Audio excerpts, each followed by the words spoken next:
If I did an intro involving whips and other deviant noises, obviously it would deride the product quite a lot. So obviously I'm not going to go there. But Kinki is actually the Chinese English word pronunciation of the name of the owner's wife, and another reason I'm not doing that.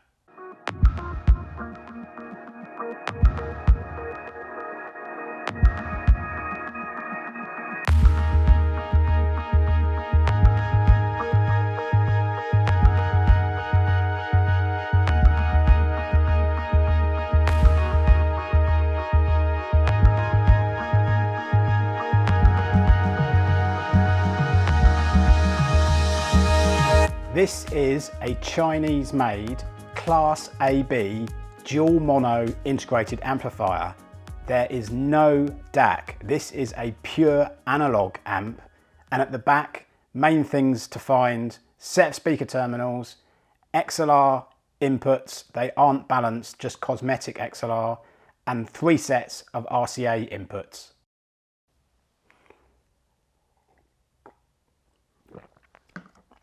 So what does this amplifier have in common with the average sized male British bulldog? It looked like I'm being kind of overly patriotic with the British mug as well, doesn't it? But they actually weigh, both of them, 25 kilograms. So this amplifier is solid, and it's also pretty well made, anodized aluminium on all sides, and they are flush panels as well. The actual numbering and lettering in the display of this amplifier is huge. I mean, it's actually about 60 foot high, I think. But what I'm getting at is that you'd have to have glasses like those goggle bubble eye type glasses that you see people wearing to actually not be able to read the text in this display, the volume text and input text. Is that being biased? Don't know. I actually like these gold blingy panels on this amplifier. They actually go all the way through the case because the power modules are mounted on the side of them, and they take the heat from the power modules and then radiate it throughout the case. A nice little touch. But more than that, at the front, I really like this kind of corrugated front panel and these big dials, big knobs at the front. They're machined, all of it, and one is for selecting volume, the other for the input. You're not going to fudge about selecting stuff on this amplifier. But this amp actually has really nice knob feel. Concentrate, I'm talking about the knobs at the front. But these knobs are actually really weighty.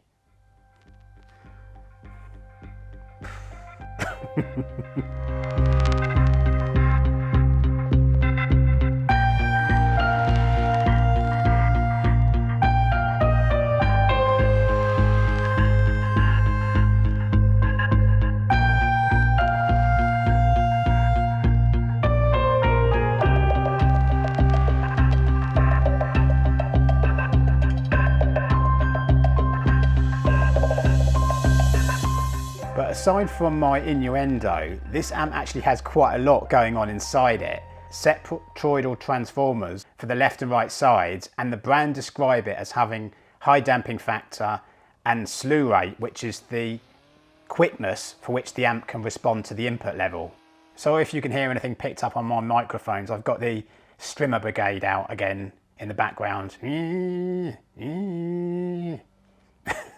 We'll have to have a pause to see whether they go away. 5 minutes later.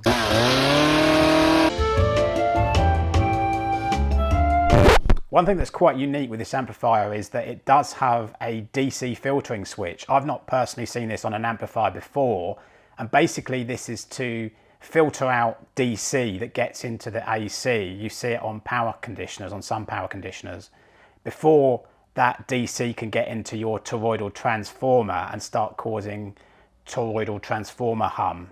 This amplifier does actually have a switch to float the ground, but I'm going to come back to that because I've asked the distributor some specific questions on this and waiting for his answers, so I'll update the comments or description once I get that information. So there are actually 3 modes of operation of this Kinki. I should probably add the word studio after that as well, shouldn't I? But anyway, Integrated, you can use it with the power amp stage off, so it just works as a preamp, or you can use it as an integrated with the pre-outs activated so that you can biamp it or add multiple speakers. And you'll also notice these AV home cinema bypass inputs on the back. What are those? I mean, we're a 2-channel hi-fi channel. But they are obviously to allow you to control volume through your AV home cinema amp into this Kinki studio. This remote is actually pretty well designed and I quite like it. If maybe slightly kind of toy-like with the big space buttons in a kind of easy aesthetic design way. Although having said that, I still like it.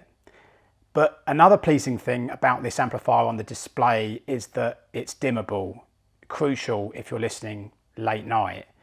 And frankly, it really ought to be, especially with that 60-foot text.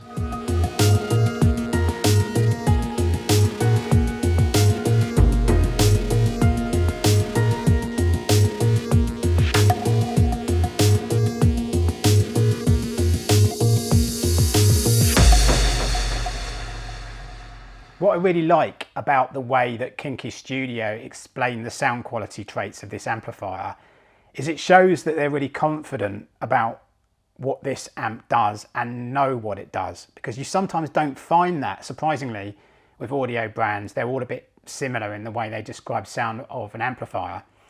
So reading from what they've said, they say that neutrality is a goal to achieve, and so far as sound quality of this amplifier goes, yeah, can't argue with that. They say rich tonal quality is what they're after, vivid sound imaging, detail, high resolution and dynamics. Well, again, I agree with all of that. And is it rich tonally? There is a kind of sense of tonal luxury and thickness layering in a way that is pleasing, especially in the mid-range. There's like a kind of tonal thickness layer here, another one here, another one here, if you kind of know what I mean. I'm not talking about the amount of tone or thickness, but harmonically and timbrally, this amp is very accomplished indeed. And these are my main Chinese takeouts from this review, if you like. Imaging is really good with this amplifier, and treble is really refined too. But the way that the imaging goes deep in the recording stands out, and it's a bit more obvious to the Hegel's width-wise imaging in contrast. This Kinki just goes a bit more deep. But what I'm saying is that the Hegel is slightly less pleasing with the way it gets treble out, a bit more diffuse with the way it deals with treble in a width-wise way.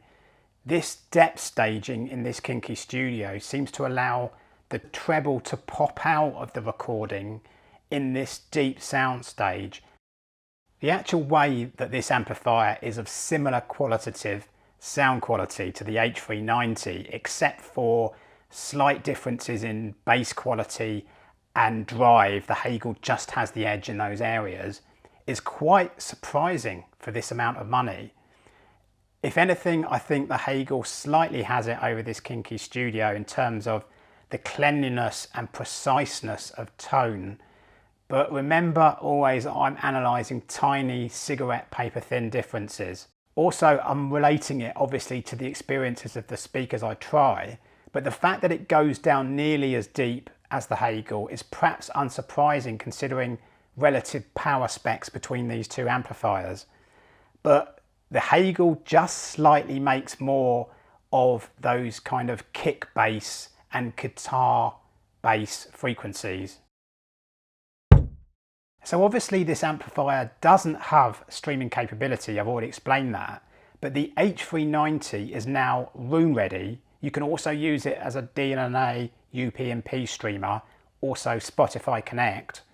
And the Hegel H390 has a DAC in it, I think, about the same quality as a Chord Qtist. So when you chalk these products up and their prices, they're actually a pretty similar value.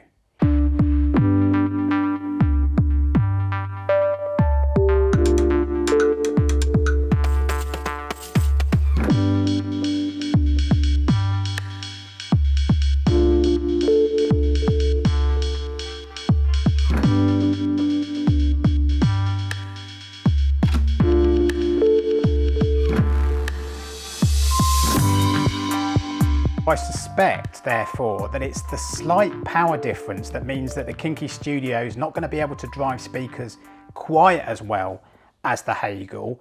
But having said that, that could be obviated in a sound preference decision for everything that the Kinki Studio brings beyond the Hegel.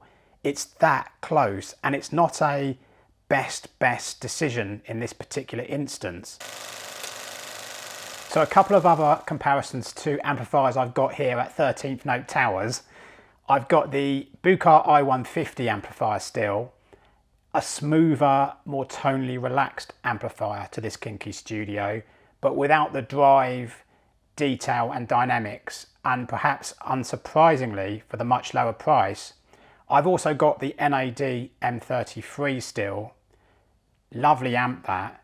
But this Kinki Studio is still the better amplifier in my view, which isn't perhaps any revelation because all-in-ones always tend to have some level of compromise over a unit that is designed specifically just to be an amplifier.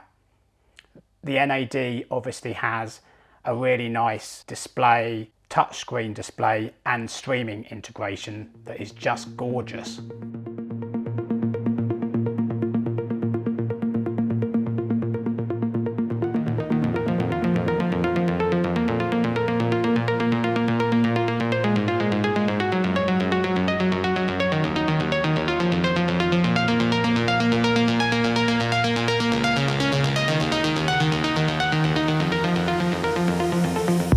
Now, I want to develop a technical line of argument, and bear with me while I do this. And you're thinking, what, Simon developing a technical argument about audiophile hi-fi? And fair dues, I tend to be a comparison-based, non-technical audiophile.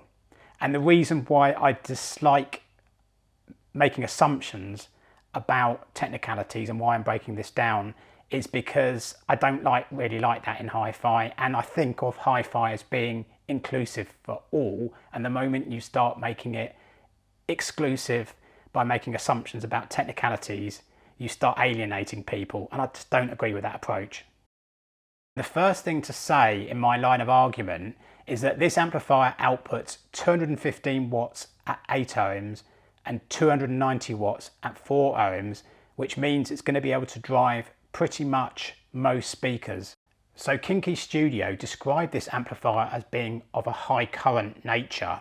We know there isn't a specific definition of what constitutes high current in hi-fi, but that power in watts equals voltage times current in amps, and also that the impedance resistance of the speaker changes with the frequency response. So there's more demand on an amplifier, typically with the bass frequencies, lower frequencies where that happens. So the reason I mention that is because the more power in that equation, the better the ability to control the dynamic capability of the speakers, especially as impedance drops. In other words, more current in that equation equals keeping the music more dynamic. And I'm obviously talking about this ability to quickly start and stop in the music. And it's something that I'm really sensitive to as an audiophile, as well as natural detail in music, and something you'll see me talking about a lot in reviews. But we all know how messed up music gets. When you get that awful resonating, joined up, mushy bass that you get in like a Boy Racer's stereo with all those subwoofers in the back of his car. But it's certainly the case that if you're driving speakers like my PMCs I've got, they're only 86.5 dB sensitive, or other speakers that are more kind of in the middle of the range, which is pretty much like most speakers. You need this dynamic capability to get the best out of them. Bear with me, I'm just getting to the end of the point, and I know I put them up on the screen, things like damping factor, slew rate, signal to noise ratio, harmonic distortion. They all have an effect upon the sound quality of an amplifier, but generally speaking, most speakers like power. Obviously, if you're partnering low power amps with highly sensitive speakers, that's the measure of the decibel output for 1 watt going in, you might hear the music similarly dynamic, especially if the amplifier has high damping factor. So I finally got to my point, and my point was always mostly try and get the most power you can for your budget. This Kinki Studio achieves quite a lot of power at its price, and more than most. If you bought something like this Cyrus i9 XR, it retails for £3,300 in the UK, you only get 90 watts output. Okay, that's into 6 ohms, and I appreciate that it has a DAC as well, but that power output is just not going to cut it dynamically in controlling the speakers like those I've used in this test, and the best possible ability to keep up dynamically with the music. So considering this amplifier costs £2,850 in the UK, just under $3,000 if you get it from Vinshine Audio in Singapore, it makes a viable alternate to your lower powered home brand.